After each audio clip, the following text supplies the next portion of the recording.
CataractCoach.com. How would you repair this iris damage? Let's watch what our surgeon here does to repair this extensive trauma. I mean, where do you even start, right? Now, looking carefully here, you can see there is some prior or evidence of a ruptured lobe, perhaps big corneal laceration here. Looks like that's sealed up. You can see there's a big dehiscence of the iris for probably 180 degrees. I like starting off here with the paracentesis and getting some access. And now be careful. Is the iris stuck into the cornea? Yeah, you want to cut that with micro scissors. Don't yank it out of the cornea because that iris may be plugging up a corneal defect. And if you yank it out, pow, you're going to have a permanent leak there. So it's better to leave whatever iris is stuck in the cornea, put up actually the gonio and take a look there and go with the micro scissors and cut and leave a tiny bit of iris in the incision because it's already sealing things up here. Now there's the trypan blue dye. I'd like to put in some iris hooks first to kind of expose it a little bit better.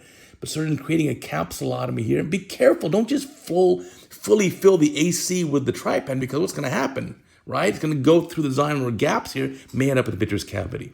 So now a little bit more dissection here of the lens. And okay, got a 3-piece going in an injector. There's the B cartridge, and you got that trailing haptic protected. And let's see, get that deliver. Push that in. Yep, looks great. Leading haptic, as you know, is going to be the 7L rule. Leading haptic number 7, great. Trailing haptic like the letter L, that's the 7L rule. Suturing up the incision, that looks great. And now how will you repair this iris? Let's look. So now we got to create a pupil, obviously. That's one step. But you also have to reinsert and reattach the iris root. So starting off here, looks like a 10O polypropylene on that long curved needle here. And grabbing it, I like the use of the micro forceps inside the eye to get a good grip. And this takes time. Now, don't do this under topical anesthesia. Make sure your patient's comfortable. Do a retrobulbar block, a peribulbar block, a subtenon's block, some sort of block. And don't just do lidocaine. If you're going to be here for an hour, and you may, at least do some lidocaine mixed with some bupivacaine, right? So it lasts longer.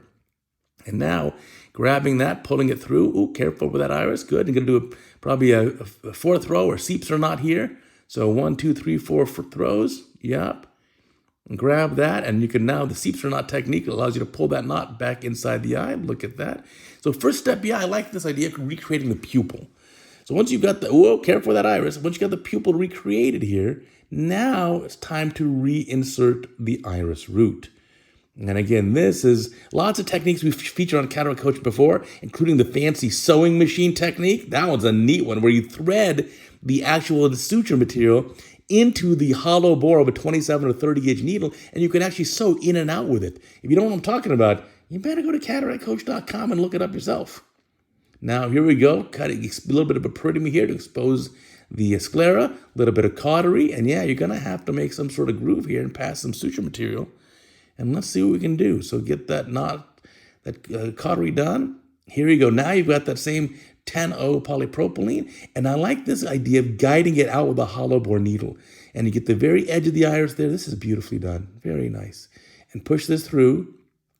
Imagine you can change this patient's life, not only restoring vision to the patient, restoring sight, but also restoring the function of the pupil aperture and also cosmetic issues. Especially if you're a young patient, this looks like a relatively young patient based on those eyelashes there. You definitely have to take that into account. It's tough. And now passing this one. And there we go. So you're going to do, looks like multiple of these sutures here. It's kind of mattress style suture maybe. And then tie that up. That looks good. And this may take quite a few of these sutures. So there's 1, here's 2. I bet you take 4 or 5 of these, maybe even 6. So taking your time on these, you may also want to make a little groove, a half scleral depth groove. So when you pass the suture, the band of the 10O polypropylene is in the groove and not just sitting under the conjunctiva. Because if it's under the conjunctiva, with time, it can erode through the conj. So you want to make a half scleral depth groove next time and actually pass the needle through that groove. So then the band of the 10O polypropylene suture is within the sclera and not sitting on top of the sclera. And now here's another pupilloplasty. Look at this. Wow. What a beautiful outcome here. Look at that. Just imagine the before and after difference. What a huge difference. Look at that. One more pupilloplasty suture. That looks fantastic. Wow, wow, wow. And the ideal goal is probably like this, about a 4mm pupil. Close the conjunctiva, color it 8. That is a great case. Beautiful. Thank you for sharing that.